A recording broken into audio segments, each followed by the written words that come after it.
वसुंधरा शक्ती news, आपले हक्काचे news channel. इचलकरंजीत जावयाकडून सासऱ्याचा दगडाने ठेचून खून, घटनास्थळी दुचाकी टाकून आरोपी फरार।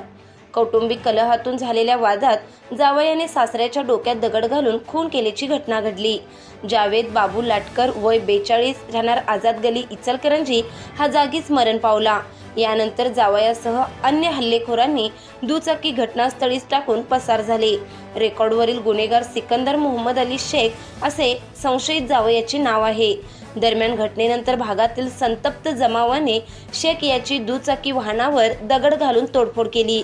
याबाबत घटनास्थळावरून मिळालेली माहिती अशी, संशयित शेख याचा मृत लाटकर यांच्या मुलीशी विवाह झाला होता। मात्र विवाहानंतर काही महिन्यातच वारंवार होणाऱ्या वादातून पत्नी माहेरी राहण्यास आली। त्यानंतर पत्नीला आणण्यासाठी शेख याचा सासरच्या मंडळींबरोबर नेहमी वाद होत होता। यातून बुधवार 25 डिसेंबर रोजी रात्री 9:30 वाजण्याच्या सुमारास सिकंदर शेख हा दुचाकी वाहनावरून साथीदारांबरोबर आझाद गल्लीतील सासऱ्याच्या घरी आला व सासऱ्याला मोठमोठ्याने ओरडत दंगा करू लागला। याबाबत सासरे लाटकर यांनी विचारले असता त्यांच्या अंगावर धावून गेला व त्यांना घरापासून काही अंतरावर ढकलत नेत गटारीजवळ खाली पाडले। अन्य साथीदारांना हत्यारे काढा असे सांगत बाजूला पडलेला दगड सासऱ्याच्या डोक्यात घातला। वारंवार तोंडावर व डोक्यावर दगडाने ठेचले। या हल्ल्यात प्रचंड रक्तस्राव होऊन लाटकर हे जागीच ठार झाले। त्यानंतर सिकंदर शेख हा साथीदारांसोबत दुचाकी तिथेच टाकून पसार झाला।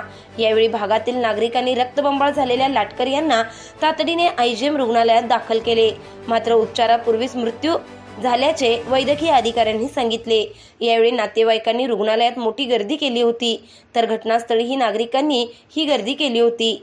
तर शेख याच्या वाहनाची तोडफोड करण्यासह त्याच्या घर परिसरात दगडफेकीचा प्रकार घडल्याने तणावाचे वातावरण निर्माण झाले होते।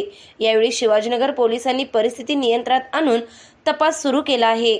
हल्लेखोरांच्या शोधासाठी पथके रवाना केली असून याबाबतची नोंद करण्याचे काम शिवाजीनगर पोलिसात रात्री उशिरापर्यंत सुरू होते। चॅनेलला सबस्क्राइब करा आणि परिसरातील ताज्या घडामोडी सर्वात आधी बघण्यासाठी बेल आयकॉनला क्लिक करा।